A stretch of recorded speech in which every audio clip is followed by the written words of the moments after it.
1971 India Pak യുദ്ധത്തിലും ഇപ്പോഴത്തെ India Pak സംഘർഷത്തിലും Russia ഉരുക്കു കോട്ട പോലെ തന്നെ ഇന്ത്യക്കൊപ്പമുണ്ട്. അന്ന് ഇന്ത്യൻ സൈന്യം പാകിസ്ഥാൻ സായുധ സേനയെ പരാജയത്തിൻ്റെ വക്കോളം എത്തിച്ചപ്പോൾ അമേരിക്കയും ബ്രിട്ടനും ഉൾപ്പെടെയുള്ള സഖ്യകക്ഷികൾ പാകിസ്ഥാന്റെ പക്ഷം ചേർന്ന് യുദ്ധത്തിന്റെ ഫലത്തെ സ്വാധീനിക്കുവാൻ പദ്ധതിയിട്ടു. 1971 ഡിസംബർ 6 ബംഗ്ലാദേശിനെ ഒരു സ്വതന്ത്ര രാജ്യമായി അംഗീകരിക്കുവാനുള്ള ഇന്ത്യയുടെ തീരുമാനത്തെ തുടർന്നാണ് അമേരിക്ക ആസൂത്രിത ഇടപെടൽ നടത്താൻ ശ്രമിക്കുന്നത്.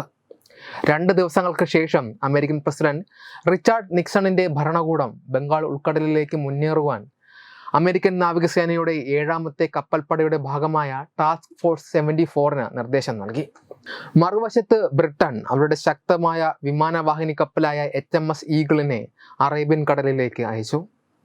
എന്നാൽ സോവിയറ്റ് നേതൃത്വം തങ്ങളുടെ ആണവായുധ സായുധ പസഫിക് ഫ്ലീറ്റിന്റെ യുദ്ധക്കപ്പലുകൾ മേഖലയിൽ വിന്യസിച്ചതോടെ ഇന്ത്യക്ക് മേൽക്കൈ ലഭിക്കുന്നു.